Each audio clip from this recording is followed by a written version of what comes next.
Sunset sings the sweetest tune, just a song he wrote for his true love, the moon.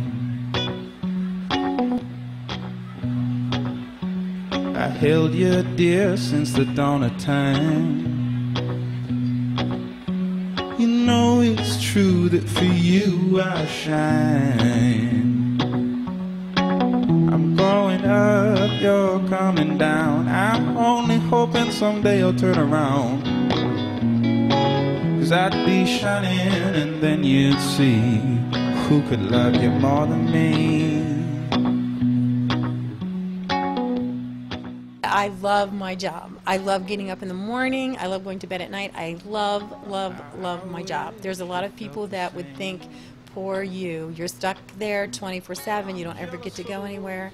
I am one of the most fortunate women, I think, that walks the face of the earth. I send my love bouncing from star to star.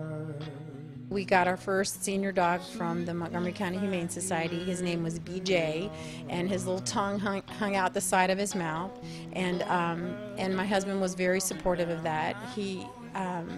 Gosh, back then we had BJ, we had Tammy Lala, Candyman came, Sugar and Cookie. All of those dogs were here when my husband was alive. We kind of kept it not more than 10 at a time, and the dogs adored him and he adored them. Sorry. He would really be happy.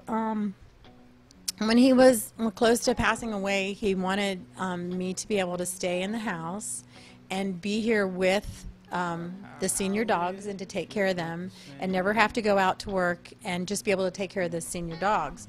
Well, if he was still living, I would only have maybe 10 dogs and I could do that. But since he's passed away and I've had to fill my life up, you know, with more and more puppies, there's so many here now that that's why we do the boarding. And so the boarding and daycare is a lot more work than I had really planned on, but I'm very grateful that we have it. So he would be very, very happy. I think that he looks down every day and he's shaking his head yes and smiling because he knew this is what I wanted to do. And he did everything in his power to make sure that I would be able to do it.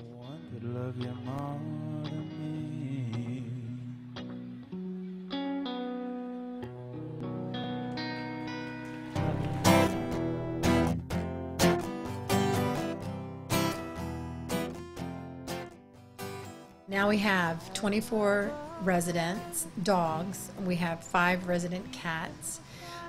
We have 7 dogs in foster care and 1 cat in foster care. And we do the dog boarding and the doggy daycare. So any given day we could have, in addition to the 24 dog residents, we could have anywhere from 5 or 6 to almost 20 boarders or daycare dogs.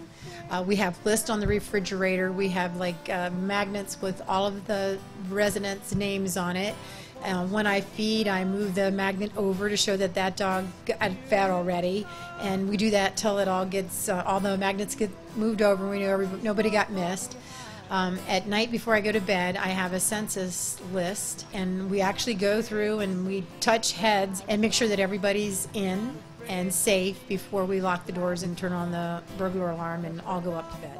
For a long time, the only volunteer I had was Harriet, our vice president, and Harriet helped me to understand that asking for help wasn't a bad thing. And so we've just gotten lots of really great volunteers that come out and help in lots of different ways. And Dr. Neville and Gail have been key in us being able to do this, because it would be impossible for me to actually pick the dogs up and take them to the vet clinic and sit there for 2 or 3 hours. Dr. Neville and Gail are probably here 2 or 3 times a week, and without them, I just don't think that we could pull it off. Sometimes during a day when I'm working, I realize that I have so many things to do that I haven't gotten done. And then I just get this big grin from the inside of my guts out, right from my heart, that it's okay.